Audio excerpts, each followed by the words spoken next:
দেখতে পাচ্ছেন কত সুন্দর স্পট, এত সুন্দর স্পট ঢাকা সিটিতে হতে পারে।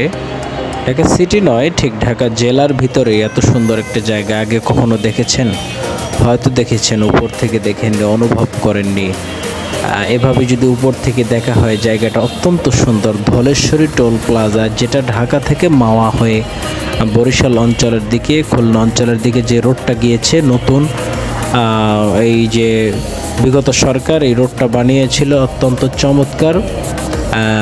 ঢাকা মাওয়া হাইওয়ে এক্সপ্রেসওয়ে, সামনে লেখা আছে দেখবেন, ওই যে এখানে টোল প্লাজা, এখানে লেখা আছে জাতির জনক বঙ্গবন্ধু শেখ মুজিবুর রহমান লেখা ছিল, এখন জাতির পিতা ইব্রাহিম আলাইহিসসালাম এটা দেওয়া হয়েছে। ভালো হয়েছে, আলহামদুলিল্লাহ।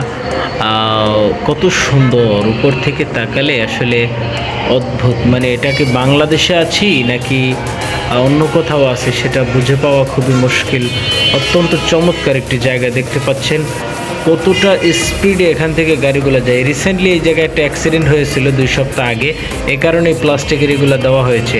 এইবার ঠিক হয়েছে, ড্রাইভাররা একটু স্লো করে যেতে হবে, এই সিস্টেমটা এই জন্যই দেওয়া হয়েছে।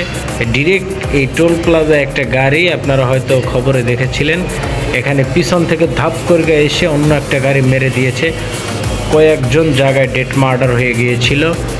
সেই জায়গাটাই দেখাচ্ছি আপনাদেরকে। এই রোডের ক্যামেরা টেকনিশিয়ান হলো আমার চাচতো ভাই। পুরা ঢাকা থেকে মাওয়া পর্যন্ত যত দামি দামি ক্যামেরা লাগানো আছে, মোটামুটি এগুলো দেখভাল করে, তো এই জন্য এখানে যাওয়া। দৃশ্যটা অসাধারণ লাগেছিল, জায়গাটাও অসাধারণ। ওদের অফিস হলো এটা, আর পাশেই টোল প্লাজা, এখানে কিছু স্পিড ক্যামেরা আছে।